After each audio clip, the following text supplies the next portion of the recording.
This is a special report from Daily Armenia, CivilNet's daily news digest. Here's what you need to know about Prime Minister Nikol Pashinyan's repeated indications this month that his administration is eyeing an overhaul of Armenia's constitution.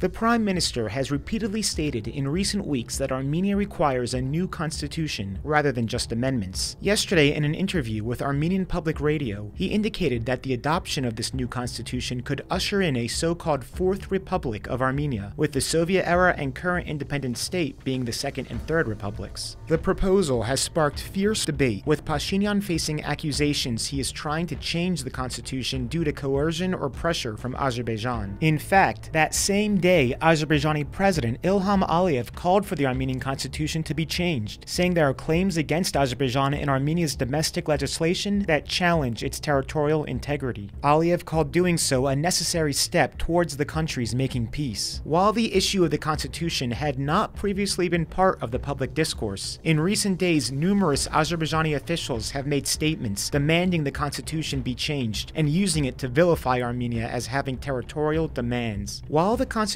does not mention Nagorno-Karabakh, its preamble refers to the Armenian Declaration of Independence, which in turn calls for the unification of Armenia with Nagorno-Karabakh and wider international recognition of the Armenian genocide. In yesterday's interview, Pashinyan reiterated his past criticism of the declaration, saying the nation had to come to terms with its messaging and whether current state policy should be guided by it. He did not specifically deny the claim that his desire to change the constitution is based on Azerbaijani pressure, but instead said Azerbaijan is making this public demand in order to discredit constitutional reform and weaken Armenia. Pashinyan sees a constitution as necessary to bridge the gap between the state and the people, as the current one, adopted in 1995, had been modified multiple times without ever having been approved by a free and fair referendum. Yet getting the constitution passed in a public referendum will be very difficult for Pashinyan, whose popularity has waned due to the loss of Artsakh and his inability to prevent Azerbaijani encroachments into Armenia. An added complication is that in order for the referendum to be approved, by law it will have to have the participation of 1/4 of the voting population. There are 2.6 million eligible voters in Armenia, which would require a turnout of roughly 650,000 voters. Constitutional referenda in Armenia have traditionally not mobilized a large turnout, so achieving the required amount of participation will be difficult. As a comparison, the total turnout for the highly competitive 2021 snap parliamentary elections was just under 1.3 million, with Pashinyan's party securing about 688,000 votes. In addition, while Pashinyan's Civil Contract Party received 181,000 votes from the capital Yerevan in 2021, 2 years later in the Yerevan Council of Elders election, it garnered 75,000 votes, and turnout in Yerevan is typically higher than in the rest of Armenia. A further issue is that while there are already many reservations about the new constitution, the concepts it will contain are still unknown, let alone the actual text. Without the electorate knowing what exactly they will be voting on,